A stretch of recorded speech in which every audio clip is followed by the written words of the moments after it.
Muito boa noite, o meu nome é Inês Galvão, sou jovem, sou cristã e cidadã portuguesa. E muito bem-vindos aos Jovens e Cidadania. Nesta noite vamos abordar, portanto, um tema inerente a qualquer sociedade, mas eu não estou sozinha para abordarmos estes temas muito importantes na construção de uma sociedade justa, de uma sociedade que defende todos os valores dos seus cidadãos.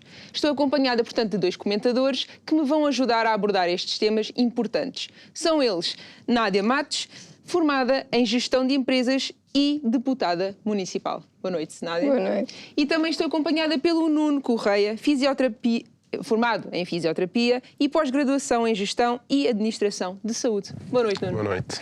Então, nesta noite, nós, antes de mais, vamos falar de princípios que são fundamentais, princípios que estão descritos na Constituição da República Portuguesa, e queria convidar a Nádia, primeiramente, a ler um desses princípios. Eu vou ler o artigo 2, que fala-nos sobre o Estado de Direito Democrático. A República Portuguesa é um Estado de Direito Democrático baseado na soberania popular, no pluralismo de expressão e organização política democráticas, no respeito e na garantia da efetivação dos direitos e liberdades fundamentais e na separação e interdependência de poderes, visando a realização da democracia económica, social e cultural e o aprofundamento da democracia participativa. Certo, obrigada, Nádia. Isto porque é importante nós salientarmos que são princípios que fazem parte da nossa Constituição da República Portuguesa, princípios esses que nos defendem, certo, Nuno? E neste sentido, tendo em conta o tema desta noite, habitação, quero aqui sublinhar o que o idealista diz e refere que o acesso à habitação em Portugal nos últimos 20 anos tem vindo a piorar. E na verdade se tem vindo a piorar nestes últimos 20 anos, e há bocado em off falámos com a Nádia que era mais, na verdade, mais do que 20 anos, por que razão é que ainda não há um movimento, passo a expressão, por que razão é que ainda não há uma solução viável relativamente a este problema? Então, esse é um facto, acho que tem visto. Nós fomos a recordar, a olhar para o tempo, olhar onde temos nossos pais, nossos avós, onde a gente tinha casa, a primeira casa, jovens tiravam o curso, ou cedo arranjavam a sua casa, hoje não se verifica isso, não é? Um jovem que acaba o curso, hoje em dia, mora na casa dos pais. Não tem como comprar, as condições que se verificam no nosso país. E eu acho que não tem havido, talvez por falta de vontade, também do poder político em Portugal, ao longo destes anos. Como falámos há pouco, nos últimos 50 anos, o tempo da nossa democracia, digamos assim, ou da suposta democracia que vivemos, mas tenho visto que não há uma vontade política e do próprio povo em permitir que isto se perpetue. Certo. É um bom ponto para tocar a maneira que nós podemos intervir nesta problemática, mas vamos deixar um bocadinho mais para a frente. Nádia, o que eu queria perguntar era, pegando aqui um bocadinho no ponto que o Nuno abordou, salário e a renda. Portanto, nós estamos num país que será que observamos que estas duas vertentes se acompanham uma à outra, ou uma é visivelmente maior que a outra e não permite, por exemplo, a aquisição de habitação? Exatamente. O Nuno falou que eu estou de acordo. Hoje em dia os nossos jovens acabam os cursos e não têm possibilidade de adquirir casa própria. Na verdade, nós temos 70% dos nossos jovens portugueses até aos 29 anos vive com os pais. A média da União Europeia cita-se nos 38%, ou seja, nós estamos quase no dobro deste rácio. É importante nós frisarmos que em Portugal, infelizmente, nós não temos ainda, por culpa de medidas que foram mal implementadas pelos governos anteriores, nós não temos salários que acompanhem o crescimento da inflação e, por isso, infelizmente, como é lógico, nós estamos a viver um período que é tenebroso a nível de acesso à habitação, e os jovens não têm como conseguir, porque as rendas são altíssimas, e se nós formos falar das medidas que são implementadas pelos governos, nós temos que olhar para elas e perceber, não são só os salários que são baixos e que são precários, é o acesso à empregabilidade, é aquilo que nós falamos como as garantias para aceder a um crédito de habitação. É preciso nós termos uma série de requisitos e sem eles não é permitido, não é possível ter acesso a esse crédito de habitação. E um jovem hoje que acaba o seu curso não tem de maneira alguma, não preenche os requisitos para conseguir o acesso a um crédito de habitação. Então, se nós fazemos esta comparação com os nossos pais, com o tempo dos nossos avós, com tudo aquilo que vem para trás, tios, primos, é óbvio que nós não estamos no mesmo patamar e nós temos que compreender que isso se deve a medidas políticas mal implementadas, erradas e a muitos anos de um desgaste político e económico que vem por parte também da União Europeia, obviamente, mas principalmente, e virado aqui para o nosso país, para Portugal, que é onde nós estamos, tem principalmente que ver, eu penso, com a falta de coragem e a falta de audácia dos governos de procurarem soluções efetivas que correspondam às necessidades dos nossos jovens, mas não são só dos jovens, é de todas as pessoas no geral. Acho que é muito importante, é isso. Então, falamos dos jovens, mas há menos jovens, mas assim, casais de mais de 40 anos também não conseguem comprar casa. Exato. Porque há uma coisa que a Nádia referiu, que são os requisitos que é necessário para adquirir um crédito bancário. Esses requisitos não são fornecidos pelas próprias empresas. Porque a própria economia nacional não permite isso. E se apostássemos nisso, na evolução, no crescimento da economia, para que a economia e as próprias empresas pudessem dar condições aos jovens, ou qualquer trabalhador, ter condições para poder adquirir um crédito, é mais fácil, mas focamos na habitação, sim. E outro problema que está inerente a isso, as condições salariais, condições económicas, que não é investido. Deixamos de ter tudo numa base e não há crescimento. Certo. E será este, portanto, um problema? Na verdade, nós estamos numa fase em que exigimos muita formação. Portanto, o aluno termina a licenciatura, tem que ir para um mestrado, um doutoramento, sempre em busca de maiores e melhores condições para estabelecer a sua vida, aqui, no caso, em Portugal. E mesmo assim, nem sempre. Exatamente. Reflete-se num vencimento. Exatamente. Era isso que eu queria pegar um bocadinho. Ainda que tenham muita formação, será este um ponto negativo? Porque nós observamos que existe sim uma grande formação, um grande nível de formação, as pessoas estão capacitadas para a área financeira, contudo observamos um maior fluxo de imigração por parte dos jovens.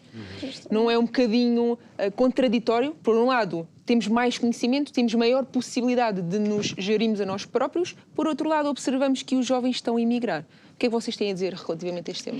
Eu penso que, e acho que deste ponto todos vão concordar comigo, nós somos a geração melhor preparada para o mercado de trabalho, sempre. Geração melhor preparada. Mas quando chegamos ao mercado de trabalho, somos a geração com as piores condições de trabalho, sempre. Então é um paradoxo que não trabalha em conjunto e que nos traz efetivamente problemas que são estruturais do nosso país e que depois se refletem no acesso à habitação, no acesso ao trabalho, no acesso a condições de vida, no acesso à saúde, no acesso à educação, às escolas. Ou seja, o problema da habitação não é um problema só. É um problema que é resultado de inúmeros problemas estruturais das nossas políticas. Porquê?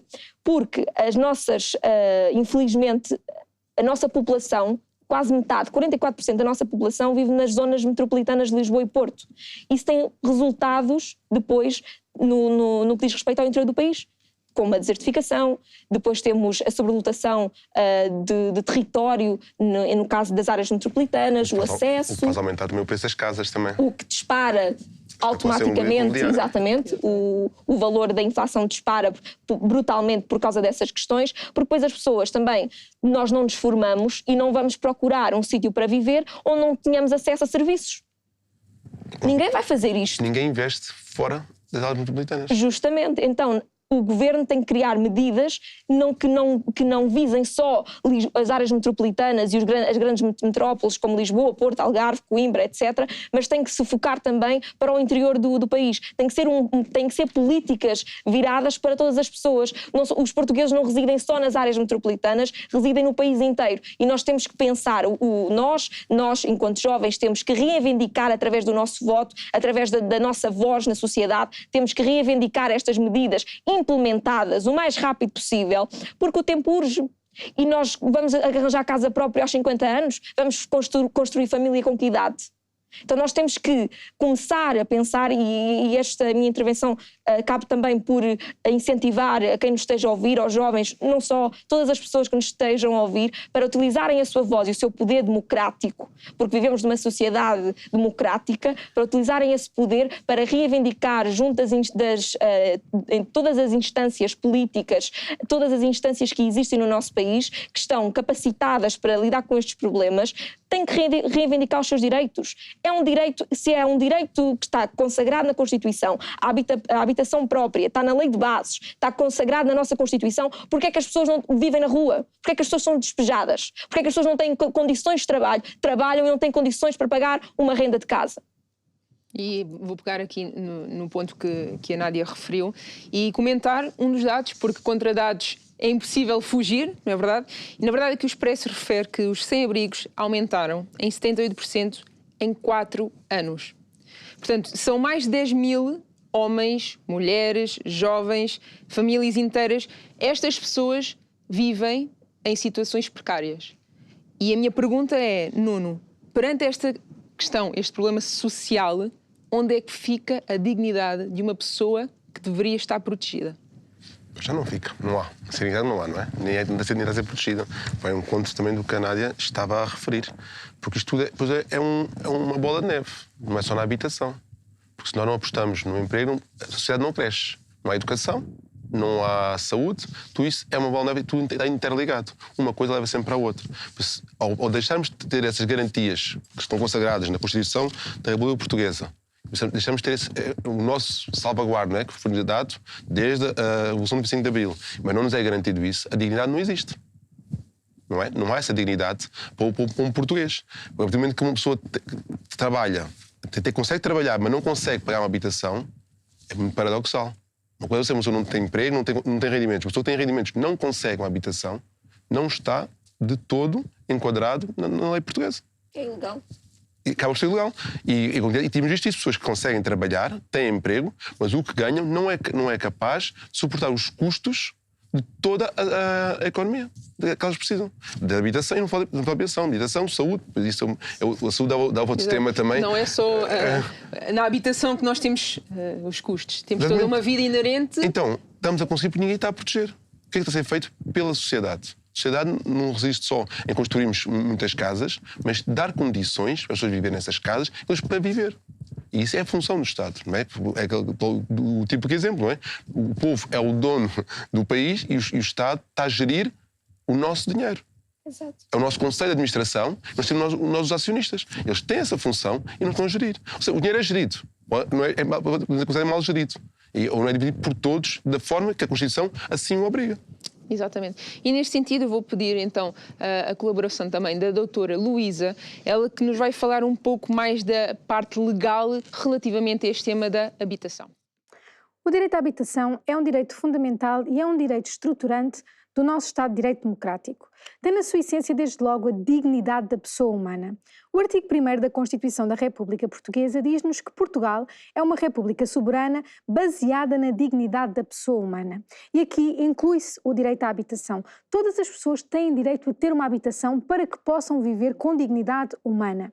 Tem também na sua essência o direito à vida, o direito à integridade pessoal. Como nós vemos no artigo 24 e 25 da Constituição, estes direitos são direitos fundamentais e são direitos que são invioláveis. O nosso Estado de Direito Democrático, inclusivamente, como diz o artigo 2º, diz-nos que a República Portuguesa baseia-se na soberania popular, no pluralismo de expressão e organização democráticas e no respeito e na garantia de efetivação dos direitos e das liberdades fundamentais, sendo que o direito à habitação está expressamente consagrado no artigo 65 da Constituição da República Portuguesa, que nos diz: todos têm direito para si e para a sua família a uma habitação de dimensão adequada, em condições de higiene e conforto e que preserve a intimidade pessoal e a privacidade familiar. E para assegurar o direito à habitação, diz-nos o número 2 o que incumbe ao Estado, ou seja, esta responsabilidade é do Estado. E o que é que o Estado tem que fazer? Tem que programar e executar uma política de habitação, tem que promover a construção de habitações económicas e sociais, estimular a construção privada e o acesso à habitação própria ou ao arrendamento e tem ainda, como diz o número 3, que adotar uma política tendente a estabelecer um sistema de renda compatível com o rendimento familiar familiar e o acesso à habitação própria. Falando em concreto para a juventude, a Constituição dá-nos ainda uma proteção adicional. O artigo 70 diz que os jovens gozam de proteção especial para a efetivação dos seus direitos económicos, sociais e culturais, nomeadamente, a linha C, no acesso à habitação. E não é apenas à primeira habitação, é no acesso à habitação. A juventude tem que ter este acesso à habitação precisamente para que possa, como diz o número 2, ter como objetivo prioritário o desenvolvimento da personalidade dos jovens, a criação de condições para a sua efetiva integração na vida ativa. E isto está concretizado na Lei de Bases da Habitação, onde o artigo 1º diz-nos logo, Lei número 83 de 2019, de 3 de setembro, diz-nos que esta lei estabelece as bases do direito à habitação e as incumbências e tarefas fundamentais no Estado na garantia do direito à habitação de todos os cidadãos. O artigo 3º da Lei de Bases da Habitação diz: o Estado é o garante do direito à habitação. É o Estado que tem que garantir que todos têm direito, para si e para a sua família, a uma habitação de dimensão adequada, em condições de higiene e conforto e que preserve a intimidade pessoal e a privacidade familiar. É o Estado que tem que garantir que há acesso à habitação, que há rendas compatíveis com o rendimento familiar. A política de habitação, conforme diz o artigo 8º desta Lei de Bases, diz-nos que ela é direcionada para as pessoas, ela é direcionada para as famílias e dá uma proteção especial aos jovens, como diz o número 3, a linha A, com vista à sua qualificação, educação, formação, bem como à promoção da sua autonomia e independência social e económica. Sendo que, continuando a ler esta lei, artigo 33 e artigos mais à frente, fala que incumbe ao Estado assegurar o funcionamento eficiente e transparente do mercado habitacional, bem como do arrendamento habitacional. É uma responsabilidade do Estado, através das suas freguesias, dos seus municípios, do Instituto de Habitação e Reabilitação Urbana e de todas as entidades públicas que estão destinadas a estes propósitos. Sem esquecer que, como já falámos várias vezes, o artigo 9º da Constituição, a linha B, diz que é uma tarefa fundamental do Estado garantir os direitos e as liberdades fundamentais dos cidadãos, onde isto se inclui, e é uma incumbência prioritária do Estado, como diz o artigo 81, promover o aumento do bem-estar social e económico e da qualidade de vida das pessoas, em especial das mais desfavorecidas, e promover a justiça social, assegurar a igualdade de oportunidades e operar as necessárias correções das desigualdades. Termino dizendo que o Estado subordina-se à Constituição, funda-se na legalidade democrática e, por isso, de acordo com o artigo 3º da Constituição, o direito à habitação existe para todos, para os jovens, e o Estado tem que o garantir. Obrigada, doutora, desde já. E a minha pergunta vai, Nádia, neste sentido. Para além do que foi explicado e lido, e faz parte da nossa Constituição da República Portuguesa, será que isto está a ser implementado atualmente em Portugal? Não. A resposta é pragmática, não. Porquê? Eu creio que existem leis que nos fazem pensar que alguma coisa está a ser feita, mas na verdade elas servem para cobrir uma grande pintura que não nos é possível ver. A nossa missão, ao ver isto, ao termos noção, porque nós vivemos em Portugal, nós pagamos as nossas rendas, nós temos que ter acesso à nossa habitação própria, temos que nos emancipar e construir família e atingir todos esses objetivos, e nós temos que, de uma vez por todas, enquanto povo, o povo tem que acordar, tem que abrir os olhos e tem que perceber que só vai existir mudança quando se levantarem do sofá, se dirigirem às urnas e fazerem saber qual é a sua intenção de voto. Não há outra maneira. Nós temos que nos focar naquilo que é importante. Temos que realmente conseguir cativar os jovens de alguma forma a votarem, não só os jovens, mas toda a população portuguesa tem que votar, porque a lei tem que ser cumprida, a Constituição tem que se fazer cumprir, e se não é cumprida, nós somos a voz. Nós somos quem manda no país. Então, se não está a ser cumprido, nós temos o direito, o dever e a obrigação de chegar a quem manda e fazer cumprir. Não há outra forma. E nas palavras de Miguel Torga, não podemos ser uma coletividade pacífica de revoltados. Isso não vai levar o país a lado nenhum. Nós temos que fazer cumprir a Constituição, e se ela não é cumprida, alguém tem que a fazer cumprir, e esse poder está no povo. Eu diria a parte do direito, é mais um dever e uma obrigação do povo enquanto donos do país, escolher quem querem que gere. Porque eu acho que é um sentimento generalista em todo o país, o descontentamento com o que se passa. Mas não há ninguém que possa dizer que estamos felizes, está tudo muito bem. Não. Por isso, não é um direito, é um dever, uma obrigação das pessoas levantarem. E falamos dos jovens sim, porque é uma franja da sociedade que muitas vezes não participa nos atos eleitorais, porque negligenciam isso, não estão ligados, não se identificam. Porquê? Porque temos visto ao longo dos anos, estes próprios jovens não têm sido valorizados. Ou seja, deixam-se de identificar com a política. Mas aí que está o problema. É que eu tenho que ser o oposto. Têm que se identificar e levantar-se. E uma das formas que a lei diz, é a eleição. Exatamente. Se temos esse poder para isso, então nós temos que usar esse poder. Se o que está a acontecer, o que temos visto nos últimos 50 anos, tem sido bipartido, não é? Entre dois partidos, se não está a ir ao encontro, então as pessoas, por muito que se possam não gostar, mas o facto de votar contra o que está a acontecer, obriga a surgir novos partidos ou partidos que vão em conta aquilo que o povo necessita. O que o povo necessita é que a lei seja aplicada. Só precisamos disso. E é uma coisa importante. Nós temos que saber os nossos direitos. O povo tem que começar a reclamar mais, a exigir o que é dele. Se nós temos que pagar o que devemos, também temos que exigir que nos deem aquilo que é nosso.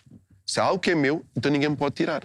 Então cabe a nós e aos jovens que são a massa, né, que são o futuro, de se levantarem. Não devemos estar dependendo só da faixa etária mais elevada, dos reformados. Não. É os jovens que vão fazer o futuro. Então esses jovens têm que definir para onde é que nós queremos ir. Se é continuar onde nós estamos, então tudo bem, ficamos aqui onde nós estamos mal, e é piorado, temos visto nos últimos 20 anos, ou então temos que fazer alguma coisa. E a coisa é a alternativa. Tem que haver uma alternativa. Se não há alternativa, nós temos que provocar a existência de uma alternativa no país. Eu lá me lembrar de um caso, para terminar, peço desculpa, Inês, conheço uma jovem que comprou uma casa. Começou a haver aumento das taxas de juros, e isso dá outro tema também, para quem vai esse dinheiro das taxas de juros, enquanto há bancos que enriquecem, o povo empobrece. Não é? Mas quando os bancos precisam de dinheiro, somos nós que fomos lá para o nosso dinheiro. Mas pronto, não vou desviar do assunto. Mas com o aumento das taxas de juros, o ordenado dela não foi capaz de suportar os custos da casa. Então ela, que vinha uma casa sozinha, teve que alugar um quarto para poder viver na casa dela. Teve que alugar um estranho. Chegámos a este ponto. Mas o que é isso? Eu estou a comprar uma casa porque tenho que arranjar alguém que me venha ajudar a pagar a minha casa. Porque eu não consigo pagar. Alguém decidiu aumentar os juros para controlar a crise. Eu creio que é importante, há uma frase que eu gosto muito que diz: a verdade liberta. E na verdade nós temos a lei do nosso lado. Então a minha pergunta, Nádia, vai neste sentido. O que é que nós jovens podemos fazer para fazer a diferença? Ter um papel ativo, inclusive neste tema? Eu acho que, respondendo-te de uma forma curta, reivindicar. Não há outra forma de nós termos acesso àquilo que é nosso se não reivindicarmos, se não tomarmos a autoridade que nos está incumbida enquanto povo e reivindicarmos aquilo que nos pertence. Por isso é que há uma célebre frase que diz: ao povo que é do povo. Exatamente. E Nuno, já se falou aqui na importância da mudança, na importância do voto. Será que há um apelo que deve ser feito neste sentido? Os jovens devem ter a noção que nós jovens somos e fazemos parte desta sociedade, temos um papel importante na construção de uma sociedade digna e justa. Qual é o primeiro passo, então, para fazer esta diferença? Eu acho que o primeiro passo passa muito para mostrarmos que nós sabemos. Já a informação. Uma pessoa não está informada, não pode exigir nada. A Nádia referiu uma coisa, temos que identificar, mas eu tenho que saber. Então, nós, os jovens, temos que ser também informados. Para porquê? Para poder exigir aquilo que é nosso. E uma memória de exigir, como já disse há pouco, é um ato eleitoral. Um ato democrático, as pessoas decidem, e claro, a democracia assim, dita que quem tem mais votos ganha. Mas as pessoas têm que saber. Se não souberem o que têm direito, porque não é ensinado nas escolas. Ninguém nos dá educação financeira nas escolas, ninguém nos dá a educação da lei. Muito bem. Falta de literacia. Temos. Porquê que não querem que as pessoas tenham uma literacia financeira? Se calhar porque ficam mais dependentes de alguém. E isso não é suposto. É suposto que nós estamos independentes, usamos a lei para construir o nosso próprio caminho. E acho que aí passa pela informação, sabemos todos os jovens somente serem ativos, saberem o que se passa. Já devia ser uma coisa obrigatória, temos acesso de parte da educação. Os falam de tantas coisas que se dá na educação, isto devia ser umas coisas da parte da educação. É termos acesso ao que é nosso por direito. Como eu disse há pouco, aquela frase, somos os donos, então sou o dono de alguma coisa, tenho que saber o que é meu, o que é que me pertence. Então faz parte disso, e aí sim, depois tomamos uma voz ativa, agirmos. Porque ficarmos sentados no sofá não vai resolver nada. Exatamente. E então, desde já, quero agradecer mais uma vez a vossa participação. Obrigado. Tenho a certeza que lá em casa, quem nos acompanhou, ficou a saber muito mais, ficou muito mais informado e não se esqueçam que nós temos mesmo um papel ativo nesta sociedade. Nós podemos e devemos fazer a diferença, porque se não fizermos a solução, não estamos a contribuir em nada para uma mudança eficaz. E neste sentido, nós nos despedimos, relembrando que podem acompanhar o nosso programa no YouTube e também acompanhar-nos no Instagram e no TikTok. Até à próxima.